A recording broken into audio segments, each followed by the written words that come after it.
नमस्कार मित्रों। इस मन को, मस्तिष्क को और शरीर को, तीनों को पुनर्नव चेतना देने के लिए हमको थोड़ा विश्राम देना पड़ेगा। हम उन्हीं चीज़ों को बार-बार रटते हुए, दोहराते हुए तन, मन और मस्तिष्क तीनों को थका दिया हमने, और ये थकान तभी मिटेगी जब विश्राम मिलेगा। अब विश्राम कैसे मिलेगा? इसकी सीधी-सी बात है कि हम इसको दोहराएँ नहीं, और जैसे हम नहीं जानते थे और थे, जानकारी नहीं थी बिल्कुल ही, हम बिल्कुल फ्रेश थे, बिल्कुल खाली थे, शुद्ध थे। अब ये जानकारियां ला करके हमारा जीवन चलाने के लिए देखा देखी जैसे लोग चल रहे हैं, जैसे हमें भी चलना है, और नहीं चलेंगे तो जाकर के हम पीछे रह जाएंगे या जी नहीं पाएंगे। इस उधेड़ बुन में अनेक वृत्तियां जग गई, अनेक तरह के, जिनको हम संवेदनाएं कहते हैं, वो चलने लग गई।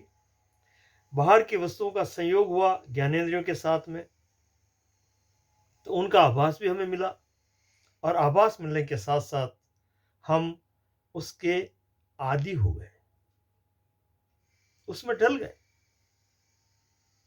और नया तो कुछ है नहीं, लेकिन जो बार बार हमारे ढलने की वजह से जो मांग होती है मस्तिष्क में, उसकी हम पूर्ति करते गए, और ये पूर्ति जन्मों तक, जब तक हमारा जन्म है, मरण है, उसके बीच में जो हमारी गतिविधि यात्रा चल रही है, उसके साथ साथ करते गए। लेकिन इस यात्रा में फिर भी हम अतृप्त और अधूरे रह गए। ये नहीं हुआ, वो नहीं हुआ, क्योंकि चीजें बहुत है और मांग अनंत है। मांग इतनी बड़ी है कि उसमें चीजें कम पड़ जाती है, और हम मांग भी तभी कर पाते हैं जिसको हमने भुगता है, संवेदनशील हुए हैं, और जो हमारी रुचि में जम गई है। हम चाहते हैं जिसको, जो चाह में एक लिस्ट सी बन गई है, उसके अनुसार हम आगे बढ़ते रहते हैं। लेकिन ये लिस्ट देखा देखी हम चल रहे हैं, तो इसका कारण क्या है? कब पूरी होती है या नहीं होती है, कब होती है, कहाँ तक इसकी दौड़ है, ये हम नहीं सोच पाते। इस दौड़ ही दौड़ में थक जाते हैं। तो हमें करना क्या है फिर? जीना तो है, लेकिन जीते हुए ही उस रहस्य को भी उद्घाटित करना है कि इसके पीछे कारण क्या है जो मुझे दौड़ा रहा है, गतिशील कर रहा है। मुझे एक पल भर का भी चैन नहीं है।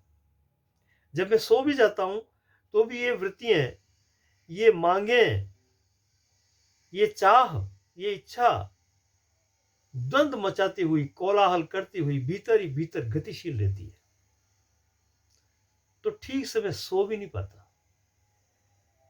अगर ऐसा ही होता रहा तो वही दकियानुसी चीजें प्रयोग करता हुआ ये जीवन व्यतीत हो जाएगा, और कारण का पता नहीं लगेगा। हम चाह रहे हैं कि इसके पीछे कारण क्या है, किसकी वजह से, किस फोर्स से ये चीज चल रही है, और हमें मजबूरन करनी पड़ रही है। इसको हमें देखना है। तो उसको देखने के लिए इस मन मस्तिष्क को तरोताजा करना पड़ेगा। इसमें नई शक्ति का संचार करना पड़ेगा, और नई शक्ति कब आएगी? जबकि ये रिपीटेशन है, दोहराना है। इसको थोड़ा कम करता जाए, कम करते करते करते एक ऐसी स्थिति आए जिस पर वो स्थिर हो जाए कि फिलहाल में विश्राम के जरिए जो प्रकृति से एनर्जी मिल रही है उसको प्राप्त करूंगा, आने दूंगा, और उससे जो नव जागृति होगी, फिर मेरे लक्ष्य को फिर से सोचूंगा, तो शायद और तेज गति से आगे बढ़ सकता हूं। तो इसके लिए हमें थोड़ा रुकना पड़ेगा, ठहरना पड़ेगा। ठहरे बिना, ठहरने का मतलब ये मन मस्तिष्क से भी है और शरीर से भी है। और वैसे इसका कारण तो मन मस्तिष्क चलेगा तो शरीर भी चलेगा। तो मूल बिंदु है हमारा मस्तिष्क, जो जो हमने स्मृति में भर रखा है उस पर थोड़ा सा ठहराव देना होगा और इसको समझाना होगा कि भाई बहुत कुछ जमा कर लिया, इसके बाद में थकान सी आ रही है, एक ऊब सी पैदा हो रही है, तो थोड़ा ठहर जाए। ठहरने के बाद में जो एक नव चेतना आएगी, नव जागृति, जो प्रकृति तो निरंतर दे रही है हमें, वो जागृति ही हमें फिर उस लक्ष्य की तरफ तीव्र गति से बढ़ाएगी।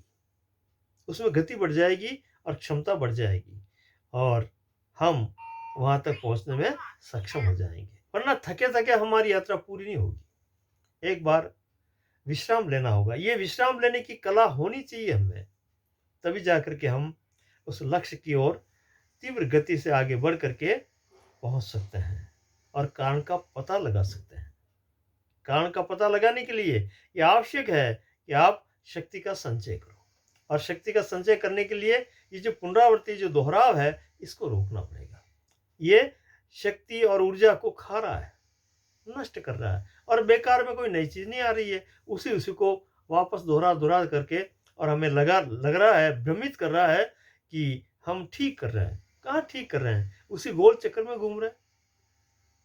और जो वास्तविकता जाननी है वो भी मालूम नहीं पड़ रही है।